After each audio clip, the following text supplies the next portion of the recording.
सभी को प्रणाम। जय महेश। मंच पे विराजमान हमारे साथ पधारे हुए आदरणीय रमेश जी परतानी साहब, आदरणीय रामनिवास जी मानधानी जी, समस्त महेश्वरी समाज के बीड़ के और यहाँ पे जो आयोजन करता है चारों बीड़ जिला महेश्वरी सभा तथा महिला संगठन, बीड़ तहसील महेश्वरी सभा, महेश्वरी प्रगति मंडल बीड़ और सकल महेश्वरी समाज बीड़ के सभी कार्यकर्ता बंधु जो मंच पे भी विराजमान है, साइड में भी विराजमान है, जिन्होंने इस पूरे उड़ान आयोजन को इतनी बेहतरीन तरीके से ऑर्गेनाइज करने का प्रयास करा है।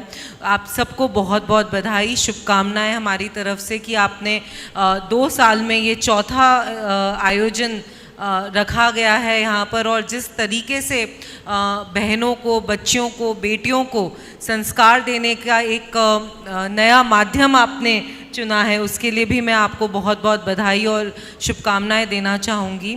और सामने विराजमान सभी समाज की बेटियों को इस समाज की बेटी के द्वारा प्रणाम, नमस्कार, जय श्री कृष्णा, जय महेश। मुझे ये बोला गया है कि आपके पास बहुत सारा समय है, आप जितना बोलना चाहें उतना बोल सकती हैं। पहला सेशन है, सब लोग सो भी नहीं रहे हैं, इस बात की मुझे थोड़ी सी खुशी है कि सामने बैठी बच्चियों का पूरा ध्यान होगा, क्योंकि लंच के बाद वाले स्पीकर्स के पास ज़्यादा चैलेंज हो जाता है। हम लोग तो फिर भी इजीली बोलेंगे, परतानी जी भी अपनी विषय को रखेंगे, लेकिन बहुत सारी बातें करने के लिए शुरुआत एक मंत्र से करूंगी, क्योंकि आज आप लोग भी यहाँ पर कुछ सीखने के लिए आए हैं और मुझे ऐसा लगता है कि मैं भी आप लोगों से यहाँ से कुछ ज़रूर सीख कर जाऊँगी जब राजस्थान वापस जाऊँगी। तो सबसे पहले हम सब हाथ जोड़कर आंखें बंद कर एक मंत्र का उच्चारण करेंगे, और इस मंत्र से ये ताकत हमें मिलेगी कि हम जो हमारा ग्लास है वो आधा एम्प्टी कर और बहुत सारी कोशिश करेंगे कि सीख सकें इन 3 दिवसीय शिविर में। गुरुर् ब्रह्मा गुरुर् विष्णु गुरुर्देवो महेश्वर, गुरु साक्षात परम ब्रह्म तस्मै श्री गुरुवे नमः। आप सब यहाँ पर कुछ सीखने आए हैं और यहाँ पे विराजमान हर व्यक्ति आपके लिए एक गुरु की तरह है, हमारे लिए आप भी गुरु की तरह हैं कि हम भी आपसे कुछ ज़रूर सीख कर जाएंगे। इसलिए सबसे पहले सब बच्चों को बहुत बहुत बधाई कि आपने इतना बोल्ड कदम, और बोल्ड मैं इसलिए बोलूँगी, सबको इंग्लिश हिंदी, मेरे को मराठी नहीं आती है। वो अभी यही पूछ रहे थे कि आपने 6 साल महाराष्ट्र में पढ़ाई करी है तो मराठी आती है। मैंने कहा इकड़े तिकड़े के अलावा मैं कुछ ज़्यादा मराठी नहीं समझ पाई, वो भी ऑटो वालों को डायरेक्शन देने के लिए। तो हिंदी और इंग्लिश में मैं अपनी बात को, अपने विषय की तरफ से भी अगर मेरी बात आप तक ज़रूर पहुंच रही है, तो मुझे ये कहा गया कि बच्चों को जिस तरीके से करियर के प्रति हम बहुत आजकल सजग हो रहे हैं, लेकिन हमारी रिस्पॉन्सिबिलिटीज़ को कहीं ना कहीं भूलते जा रहे हैं। तो सबसे पहले मैं शुरुआत अपनी बात का, अपने विषय रखने का एक छोटी सी बात से करूँगी और अपने ही लाइफ के एक एग्जाम्पल से शुरुआत करूँगी। यहाँ पर मोस्टली सब 14 साल से 26 साल के बीच में हैं। सबसे पहले तो मुझे बताइए हाथ ऊपर खड़ा करके कि आप सबको पता है कि आपको जीवन में क्या बनना है? सबको पता है? जिनको पता है वो हाथ ऊपर करें। मैं किसी को माइक से डर लगता होगा, प्लीज़ मैं किसी से नहीं कुछ पूछने वाली हूँ। जिनको पता है कि हमें क्या बनना है, हम श्योर हैं, वो हाथ ऊपर करें। ठीक है, बिल्कुल। और जिनको नहीं पता कि हमें जीवन में क्या करना है, हम कंफ्यूज हैं, डर कर मत हाथ ऊपर करो, मैं भी उनमें से एक हूँ। मुझे भी आज तक भी हम फिगर आउट कर रहे हैं कि लाइफ कहाँ पर लेकर जा रही है और कहाँ पर हमें आगे बढ़ना है। इधर से भी 2-3 बच्चों ने हाथ ऊपर करा था ना? आप बताना चाहोगे कि आपके थॉट्स चेंज होते हैं? डरो मत, अपन सब यहाँ पर अगर आप लोग बोलोगे और बातचीत करोगे तो इस सेशन का, इन 3 दिन का बहुत अच्छे से उपयोग भी ले सकोगे और सीख भी पाओगे। कोई बोलना चाहेगा? जो भी बोलना चाहेगा चाहता है वो हाथ ऊपर करे। अगर किसी को कोई कन्फ्यूजन हो, कोई क्वेश्चन हो तो भी हाथ ऊपर करें। मैं ज़रूर से उनसे सुनना चाहेंगे। तो कोई बोलना चाहता है? ठीक है, मैं अपनी ही बात से शुरुआत करती हूँ। हाथ ऊपर करा किसी ने? हाँ, चलिए मैं आपको मेरी ही बात से शुरुआत करती हूँ। शायद आप लोगों को लगे कि हाँ किस तरीके से चीज़ें लाइफ में चेंज होती है। जब मैं नर्सरी में थी, नर्सरी से लेकर सेकेंड स्टैंडर्ड तक, मुझे लाइफ में अगर कुछ बनना था तो वो डॉक्टर बनना था। डॉक्टर के अलावा कुछ भी नहीं बनना था। और वो इसलिए क्योंकि डॉक्टर्स के पास सबसे ज़्यादा जाया जाता था, भले ही आपके इंजेक्शन्स के लिए हो या फिर कहीं भी जाते थे तो लगता था अरे डॉक्टर्स से ज़्यादा पावरफुल इंसान लाइफ में कोई नहीं हो सकता, इसलिए बनना तो लाइफ में डॉक्टर ही है। सेकंड निकला, जब थर्ड में आई तो देखा कि नहीं, टीचर्स जो हैं उनको बहुत ज़्यादा रिस्पेक्ट मिलता है। तो लाइफ में बनना है तो टीचर बनना है। टीचर के अलावा लाइफ में मुझे और कुछ नहीं बनना है। कितने बच्चों को टीचर बनना है यहाँ पे? अच्छा, इसमें तो हाथ ऊपर करके बताएं, किसी को बनना है टीचर? अच्छा, किसी को नहीं बनना। एक को, 2-3 जनों को टीचर बनना है। और डॉक्टर्स कितने को बनना है? लॉयर, ये हम रेंज चेक कर रहे हैं कि मैं कहाँ पर स्टैंड कर रही थी अपने खुद के लिए। सीए और पॉलिटिशियन है, थैंक गॉड 4-5 जने। प्लीज़ ज़ोरदार तालियां बजाएं, क्योंकि मुझे ऐसा लगता है कहीं पे भी जब हम रेंज चेक करते हैं, पॉलिटिशियन किसी को नहीं बनना। बहुत बुरा काम नहीं है, बहुत अच्छा काम है। जनता की सेवा करने को मिलता है, लोगों की सेवा करने को मिलता है, तो ज़रूर बनना चाहिए। तो जब मैं सेकंड में आई उसके बाद मुझे लगा कि नहीं, मुझे टीचर बनना है। और मुझे लाइफ में अगर कुछ करना है तो सिर्फ टीचर ही बनना है, बच्चों को पढ़ाना है। और टीचर्स की लाइफ कितनी बढ़िया है, कुछ नहीं करना, बच्चों को डांटना है, होमवर्क कराना है और आराम से बैठना है। उसके अलावा टीचर्स के पास कुछ नहीं काम होता था। जब 5th में आई तो मैंने कहा नहीं, अब टीचर भी नहीं बनना और डॉक्टर भी नहीं बनना है। बहुत ज़्यादा इसमें मेहनत है, पढ़ाई भी ज़्यादा करनी पड़ेगी। मैं बॉलीवुड में जाऊँगी और एक्टर बनूंगी। 2 साल तक रहा मेरा, 2 साल तक वो जुनून भी रहा। उसमें हमारी एकता कपूर को जानते हैं सब? सिर्फ थोड़े डायलॉग्स बोलने होंगे, पढ़ लेंगे और बोल देंगे। 2 साल तक वो जुनून चला और उसके बाद मेरी मदर ने मुझे स्मृति ईरानी जी से मिलवाया और उसके बाद वो जुनून ख़त्म हो गया वहीं पे। क्योंकि जब पता पड़ा कि इतनी मेहनत इसमें भी है तो मैंने सोचा नहीं नहीं, ये हमारे बस का नहीं है। तो इसलिए अब ये नहीं करना है, अब मुझे बड़े होकर लॉयर बनना है। 9-10 तक मैं ये श्योर थी कि मुझे लॉयर बनना है, पर 10th में गलती से, और आप लोग उसको अच्छे मार्क्स नहीं बोलोगे, पर मेरे पापा बैठे हैं यहाँ पे, वो बहुत खुश हुए थे मेरे रिजल्ट को सुनकर और उन्होंने मुझे ये भी कहा था कि अच्छा तू पास हो गई। ये उनका पहला कमेंट था मेरा रिजल्ट सुनकर। मेरे 71% आए थे। मैंने अपनी कॉलर ऊंची करी, मैंने कहा चलो अब तो हम बहुत पढ़ाकू बच्चे बन गए हैं, अब तो लाइफ में कुछ करके ही दिखाना है और अब साइंस लेंगे, लॉयर वॉयर नहीं बनेंगे, साइंस लेंगे और इंजीनियर या डॉक्टर की ट्राई वापस कहा था। लेकिन BBA और MBA बहुत अच्छे कॉलेजेस से हुआ, बहुत कुछ सीखने को मिला। MBA हुआ, उसके बाद मैंने कहा अब तो MBA कर लिया है, जॉब करेंगे हम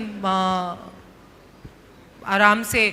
बॉम्बे में अच्छी कंपनी में जॉब भी लग गई थी, तो मैंने कहा अब करियर को देखते हैं कि कहाँ लेकर जाते हैं। और एडवर्टाइजिंग का, इंडस्ट्री का मुझे हमेशा से बहुत ज़्यादा शौक़ रहा है, मार्केटिंग मेरा मेजर था, तो मैंने कहा अब इसमें ही कुछ मुझे आगे करना है। और जैसे ही मेरा MBA ख़त्म हुआ, मेरी मदर ने कहा कि नहीं, पहले शादी करा देते हैं तुम्हारी, उसके बाद करियर का तुम्हें कैसे डायरेक्शन लेना है वो देख लेना, बिजनेस फैमिली है तो MBA काम आ ही जाएगा। तो ठीक है, 22 साल की उम्र में 23 साल की उम्र में शादी हो गई। और ऐसा नहीं था कि मेरे पेरेंट्स ने मुझे अपॉर्चुनिटी नहीं दी, पर क्योंकि शादी भी अपनी जगह ज़रूरी है, हर कार्य अपनी जगह ज़रूरी है, करियर और फैमिली लाइफ दोनों अब इक्वली इम्पॉर्टेंट होती हैं। तो हमने कहा ठीक है। फिर मदर फादर ने हमारे उदयपुर में ही इतना सब पढ़ने के बाद वापस उदयपुर में आकर शादी हुई। अब शादी के बाद सोचा कि अब क्या करें, बिज़नेस हस्बैंड का है, मार्बल इंडस्ट्री में है, मेल डोमिनेटेड इंडस्ट्री है, उसमें हम ज़्यादा कुछ महिलाएं कर नहीं सकती। जॉइंट फैमिली बिजनेस है, परिवार पूरा बिजनेस साथ में करता है, तो सबके यहाँ पर होता है, परिवारों में थोड़ा क्लीशे होता है कि लड़कियाँ कैसे, बहुएँ कैसे करेंगी। तो मैंने IIM का वुमेन एंटरप्रेन्योरशिप का कोर्स करा और मेरी फ्रेंड ने एक अच्छा बिजनेस प्लान बनाकर हमने सोचा कि अब बस ये बिज़नेस करेंगे दोनों मिलकर और स्टार्ट करेंगे। वो बिज़नेस स्टार्ट करते करते हमारे 8 साल हो गए और उसके बाद मैं पहली बार विधायक भी बनी, उसके बाद दूसरी बार भी विधायक बनी और आज आपके सामने खड़ी हूँ ये सोचते हुए कि लाइफ कहाँ पर किसको लेकर जा रही है। तो वो सब बच्चियाँ जिनको पता है कि हमें क्या करना है और जिनको नहीं पता है कि उनको क्या करना है, लाइफ जो होती है, जीवन जो है, वो कब कौन सा टर्न ले ले, उसके लिए हमेशा हमें तैयार रहना चाहिए। बहुत सारी बच्चियाँ ये सोचती हैं कि अगर मेरी शादी बॉम्बे में होगी, दिल्ली में होगी या किसी बड़े शहर में होगी, हैदराबाद में होगी, तो ही मेरे करियर में बहुत अच्छी अपॉर्चुनिटी है। लेकिन मैं आपको ये कहूँगी कि अगर आप हार्ड वर्क करना जानते हैं, अगर आप जानते हैं कि हमें कोई भी चैलेंज मिले लेकिन हम हंसकर और पूरे 100% डेडिकेशन के साथ उसको करेंगे तो हम उसमें ज़रूर एक्सेल करेंगे। आज माइक आपके सामने पकड़ा है मैंने, मुझे आज भी वो दिन याद है जब मैंने पहली बार 3000 लोगों के सामने माइक पकड़ा था और स्वर्गीय किरण जी माहेश्वरी जिनके देहांत हुआ था और उसके बाद मुझे भारतीय जनता पार्टी से टिकट मिला और मुझे ये कहा गया कि आपको यहाँ पे विधायक का चुनाव लड़ना है और मेरे सामने 3000 लोग खड़े थे और मैं वो लड़की थी जिसने कभी माइक हाथ में नहीं लिया। अच्छा, बाय द वे मैं एक बात बताना भूल गई, जीवन में मुझे कुछ भी करना था पर पॉलिटिशियन नहीं बनना था। इतनी सारी करियर अपॉर्चुनिटीज़ में से कुछ एक काम मुझे श्योरिटी थी कि ये काम मैं बिल्कुल नहीं करूँगी, वो था पॉलिटिशियन बनना, क्योंकि मैंने अपनी माताजी को देखा था, उनके हार्डवर्क को देखा था, उनके डेडिकेशन को देखा था, तो मुझे ये लगता था कि नहीं, ये मैं नहीं कर सकती। माइक पकड़ने में बहुत डर लगता था, ये लगता था कि माइक पकड़कर कैसे हम किसी के सामने बोलेंगे और कुछ गलत निकल गया तो लोग हंसेंगे। लैंग्वेज एक बैरियर थी, बचपन से इंग्लिश मीडियम स्कूल में पढ़ाई हुई, कॉलेज इंग्लिश मीडियम में हुआ तो ज़्यादा फ्लुएंसी इंग्लिश में थी देन हिंदी। मातृभाषा के कितने ऐसे शब्द थे जो शब्दकोश में भी नहीं थे, जो आज हैं लेकिन तब नहीं थे। तो बहुत सारा डर, बहुत सारा ये कह सकते हैं कि बटरफ्लाइज होती है जो स्टमक के अंदर होती है, हमें डर लगता है। उस पूरे डर से जब मैं वो 3000 लोगों के सामने खड़ी थी तो मुझे ये लगा कि आज तो मैं यहाँ पर चक्कर खा के गिरने वाली हूँ, मेरा सामने ब्लैकआउट होने वाला है और ये माइक मेरे हाथ में है और ये लोग सुनना चाहते हैं कि मैं क्या बोलूँगी और मैं ऐसा क्या बोल सकती हूँ जो इन सब जनों को, सुनने वालों को लगेगा कि नहीं, किरण जी की प्रतिमूर्ति है या किरण जी का रूप है। लेकिन उस डर से सीखते सीखते सीखते, जहाँ पर मैं 3 मिनट बोलती थी, 4 मिनट बोलती थी, धीरे धीरे, अभी भी बहुत ज़्यादा भाषण नहीं दे सकती पर 10-15 मिनट तक मैंने अपने आप को पहुँचाया और काम कर कर पहुँचाया है। तो मैं आपको ये कह सकती हूँ कि अगर मैं आज माइक पकड़कर आपके सामने बोल सकती हूँ तो आज ये 3 दिवसीय जो शिविर है, प्लीज़ मेरे कहने से एक पर्ची पर रात को जाकर, या फिर अगर अभी आपके पास पेन और पेपर है तो अपना वो एक फियर ज़रूर लिखें और उस फियर पर इन 3 दिन में काम करें। उस फियर को किस तरीके से, उस डर को किस तरीके से आप निकाल सकते हैं अपने अंदर, उसका प्रयास करें, तब जाके ये शिविर आपको वाकई में ये कह सकते हैं कि 100% सक्सेस देगा।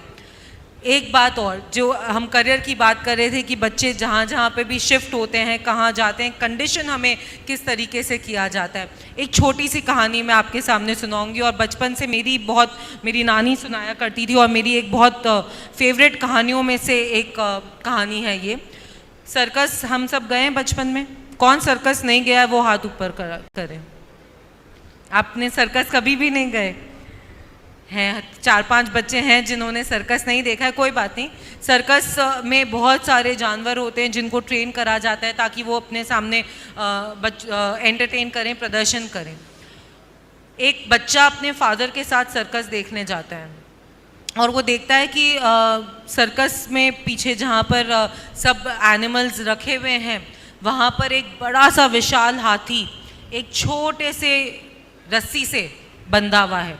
तो वो छोटा बच्चा अपने पापा को बोलता है कि ये इतना ताकतवर हाथी, ये इतना विशाल जानवर एक छोटी सी रस्सी से बंधा हुआ है और ये इसको तोड़कर नहीं जा पा रहा है, ऐसा कैसे पॉसिबल है? क्या इसको पता नहीं कि मैं इतना विशाल हूँ? तो उसके फादर उसको बोलते हैं कि चलो ये क्वेश्चन तुम्हारा बहुत अच्छा है। इनके जो ट्रेनर है, जो इनकी सहायता करते हैं, जो इनकी देखभाल करते हैं गज महाराज की, इन हाथी महाराज की, उनसे पूछते हैं।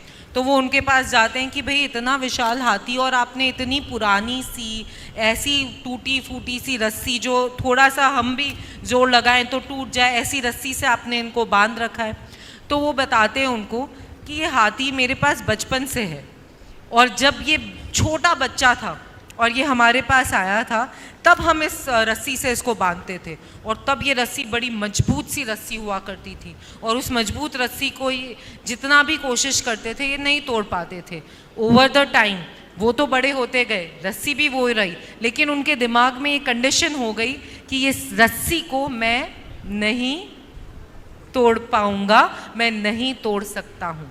वैसे ही हम लोग अपने दिमाग को कंडीशन कर देते हैं। जब हमें लोग कहते हैं कि ये आप नहीं कर सकते, ये बच्चियाँ नहीं कर सकती, या ये महिलाएं नहीं कर सकती, या ये काम आप नहीं कर सकते, या आपके लिए ये काम सिर्फ बड़े शहरों में ही है, आप जहाँ पर हैं वहाँ पर अपॉर्चुनिटीज़ की कमी है, ऐसा कुछ भी नहीं है। ये सिर्फ हमारे लिए एक बहाना है, हमारे दिमाग की एक कंडीशन है जो हम कंडीशन करके ये सोचते हैं कि हम नहीं कर पाएंगे। हम सिर्फ एक रीजनिंग ढूंढ रहे हैं। आज के इस एआई के ज़माने में, ग्लोबलाइजेशन के ज़माने में, इस फ़ोन में जहाँ पर बहुत सारा इंस्टाग्राम पे बहुत सारी रील्स, बहुत सारी टिकटॉक्स, बहुत सारी शॉर्ट स्टोरीज़ हैं, वहीं पर इंस्पिरेशनल स्टोरीज़ भी है, वहीं पर इंस्पिरेशनल क्लासेस हैं, वहीं पर बहुत सारी ऐसे कोर्सेज हैं जो आप कर कहीं भी कुछ भी कर सकते हैं।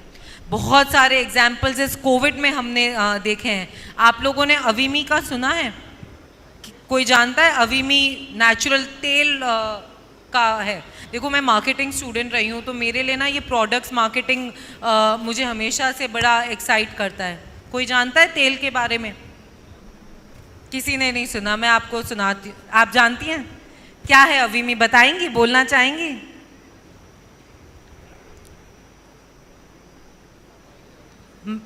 माइक, आप बताना चाहेंगी अवीमी की स्टोरी? नहीं। अवीमी एक पोती ने अपने नाना को बोला कि नाना, कोविड के समय की बात है, नाना मेरे बाल बहुत झड़ रहे हैं और इतने बाल झड़ गए मेरे, और मैं इतनी अच्छी मजबूत मेरे हेयर की क्वालिटी हुआ करती थी और अब इतनी वीक हो गई है। तो नाना ने अपनी पोती के लिए, दोती के लिए, एक सारे हर्ब्स मिलाकर, जितने भी हमारे इंडियन हर्ब्स हैं, आयुर्वेदिक तेल बनाया और उस तेल को उसने यूज़ करा और उसके हेयर ग्रोथ बहुत अच्छी हुई। धीरे धीरे उन्होंने आसपास उस तेल से और भी जनों को लाभ मिलना चालू हुआ और फैमिली ने मिलकर उसको एक बिजनेस के तौर पर चालू करा और आज वो सब जगह मिलता है। वो कंपनी जो 2020 कोविड आया है, 2021 में चालू हुई और अभी हम 2025 में हैं, उन्होंने मिलकर 100 करोड़ की एक कंपनी बना दी है अवीमी के नाम से, अपने गांव में, अपने घर से एक बिजनेस चालू कर। तो ये मैं आप लोगों को इसलिए बता रही हूँ कि ऐसी बहुत सारी स्टोरीज़ हैं, बहुत सारी चीज़ें हैं जहाँ पे हमें लगता है कि हम शायद कुछ नहीं कर सकते। मैं खड़ी रहूँ तो मैं इतनी महिलाओं के एग्जाम्पल आपको दे सकती हूँ, जिसमें एक सरपंच जो हाईली एजुकेटेड होकर यूएस से पढ़कर अपने गांव में लौटकर अपने गांव में एक सरपंच बनकर किस तरीके से हाइड्रोफोनिक खेती के बारे में, वहाँ पर बिजली के बारे में उन्होंने चालू करा, और ऐसे बहुत एग्जाम्पल्स हैं अगर आप पढ़ेंगे। तो मैं आप लोगों को ये कहूँगी कि कुछ भी इम्पॉसिबल नहीं है। Impossible word itself says that I am possible, लेकिन अपॉर्चुनिटीज़ आपको लानी पड़ेगी, हार्डवर्क आपको करना पड़ेगा। उसके साथ साथ बहुत ज़रूरी है कि हम ये याद रखें कि आज हम जहाँ पर हैं वो हम किन के वजह से है, किस कारण की वजह से है। आज जब मैं यहाँ पर आप लोगों के सामने खड़ी हूँ विधायक बनकर, राजस्थान दूर भी है, आप लोगों के पास आई हूँ। मेरा भी एक 10 साल का बेटा है जो घर पर है, पूरा परिवार है जो घर पर है, और उनको छोड़कर अगर मैं आज आ पाई हूँ तो क्योंकि मेरी मदर इन लॉ ने मुझे इतनी पावर दी है, इतनी हिम्मत दी है, इतना सहयोग करा है, जिनकी वजह से मैं आज यहाँ पर आपके सामने आई हूँ। तो आज जितनी भी बेटियाँ यहाँ पर बैठी हैं जो अपनी मम्मियों को ये बोलती हैं कि मम्मी आप नहीं जानती हो, मेरी पढ़ाई ऐसी है, आप नहीं समझते हो, मेरा करियर ये है, आपने नहीं समझा कभी, आपको क्या पता, आप कभी ये चैलेंजेस नहीं समझ सकती जो हम फेस करते। हो सकता है उनके चैलेंजेस अलग होंगे, आपका ज़माना अलग है, आपके चैलेंजेस अलग हैं। उस समय इतना सोशल मीडिया का प्रेशर नहीं होता था, शायद पीयर प्रेशर नहीं होता था, तब बड़े कजिन्स में हो जाते थे, आसपास भाई बहन होते थे, लेकिन अब प्रेशर, लेकिन वो भी उस समय आप बढ़ सकें, आप एक उड़ान ले सकें, आप आगे बढ़ सकें।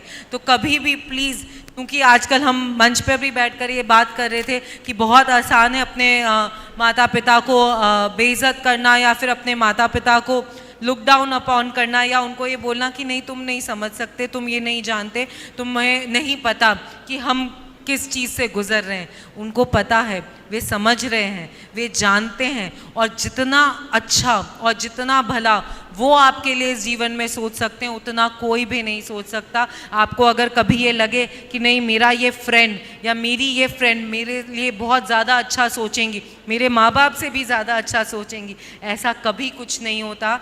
सिर्फ ये कहने की बात नहीं, माँ बाप के रूप में हमारे लिए जीवित भगवान है।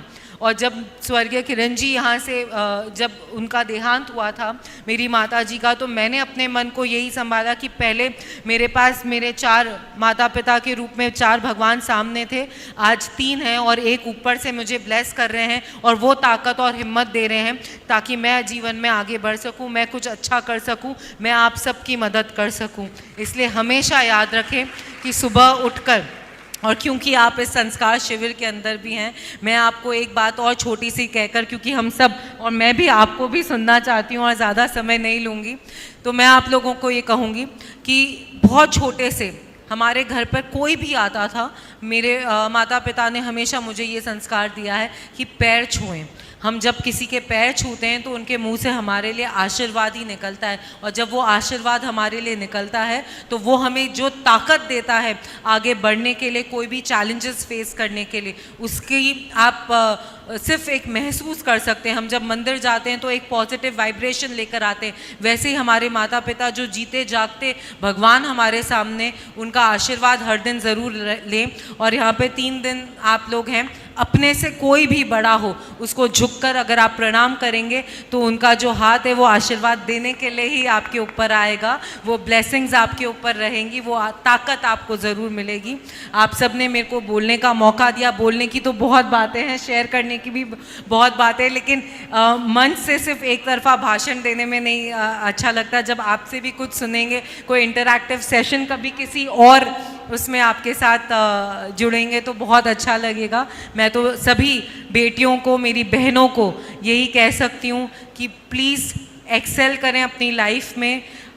Sky should always be the limit, लेकिन साथ साथ अपने संस्कार, अपने रूट्स, अपने परिवार के जड़ों को कभी ना भूलें। जितना हम धरती पर चलते हैं उतना धरती से जुड़ाव रहता है, और आसमान ऊपर से दिखता हुआ तो बहुत अच्छा लगता है, लेकिन उसमें उड़ने से ज़्यादा धरती पे चलने में जितना मज़ा है, साथ मिलकर रहने में जितना मज़ा है, उतना और किसी में नहीं है। तो आज आप कितनी भी बड़े पद पर चले जाएं, हमेशा याद रखें कि उस पद पर पहुंचने के लिए वो सब पीछे जो खड़े रहे हैं आपके, जिन्होंने सैक्रिफाइसेस करे हैं, उनका साथ कभी ना छोड़ें। एक शॉर्ट स्टोरी और इन बच्चों को मैं ज़रूर कहना चाहूँगी, वो मेरी बड़ी आइडलाइज करती हूँ मैं उनको, और उनकी बात से अपनी बात को अंत करूँगी। इंदिरा नूई को आप सब जानते हैं? इंदिरा नूई को हाँ या ना तो कहें, तो वरना मुझे बताना पड़ेगा इंदिरा नूई कौन है। इंदिरा नूई पेप्सिको की पहली महिला प्रेसिडेंट, वाइस प्रेसिडेंट रही हैं, और ज़रूर पढ़ें उनके बारे में। बहुत उस ज़माने में उन्होंने वो अचीव करा जो जिस ज़माने में महिलाओं को बाहर एजुकेशन लेना भी एक टैबू माना जाता था। तो इंदिरा नूई जब पेप्सिको की प्रेसिडेंट बनी तो अपने घर पर गई और अपनी माताजी को बोला कि आज मैं पेप्सिको की प्रेसिडेंट बन गई हूँ, जहाँ पर कभी भी या तो कोई अमेरिकन प्रेसिडेंट रहा है या कोई यूके प्रेसिडेंट रहा है, वहाँ पर एक इंडियन और वो भी एक महिला प्रेसिडेंट होना बहुत बड़ी बात थी। तो वो जब प्रेसिडेंट बनकर अपने घर गई तो उनकी मम्मी ने बोला अच्छा, बहुत अच्छी बात है, तुम प्रेसिडेंट बन गई, लेकिन जाओ ग्रोसरी स्टोर पर और दूध की थैली खरीद कर लाओ, दूध ख़त्म हो गया है। बच्चों को कल सुबह जब वो स्कूल जाएंगे तो हमारे पास घर में दूध नहीं उनको देने के लिए। बड़ी गुस्से में वो ग्रोसरी स्टोर गई, वापस आई, दूध की थैली उन्होंने पटकी टेबल पर और अपनी मम्मी को बोला मैं पेप्सिको की प्रेसिडेंट बनी हूँ, एक ऐसी जगह जो इतने लोग सोच रहे थे, इतने पुरुष सोच रहे थे, इतने देश के अलग अलग देशों से जो काम कर रहे थे पेप्सिको में वो सोच रहे थे, आज वो पोजीशन आपकी बेटी हासिल कर कर आई है और आप मेरे को दूध लाने के लिए बोल रहे हो जाकर। उनकी माँ ने उनको एक लाइफ लर्निंग लेसन दिया जो मैं आपको भी कहूँगी और जो मेरे लिए भी बहुत क्लोज है मेरे दिल के। उनकी माँ ने उनको कहा कि आप दुनिया में कुछ भी बन जाएं, लेकिन आपकी पहली रिस्पॉन्सिबिलिटी आपका परिवार है, आपके बच्चे हैं, आपके माता पिता हैं, उनका ध्यान कभी ना छोड़ें। कल सुबह जब बच्चे उठेंगे तो वो पेप्सिको की प्रेसिडेंट के लिए खुश होंगे, लेकिन खाने के लिए उनको वो दूध ही चाहिएगा, पीने के लिए उनको वो ही काम आएगा। इसलिए अपनी रिस्पॉन्सिबिलिटीज से कभी भी न भागें। आपने मेरे को बोलने का मौका दिया, इतना पेशेंटली सुना, उसके लिए बहुत बहुत धन्यवाद। और एक बार फिर से आप सबका बहुत बहुत धन्यवाद कि इतनी सुंदर बेटियों के साथ आपने मेरे को रूबरू होने का मौका दिया, उसके लिए बहुत बहुत आभार आप सबका।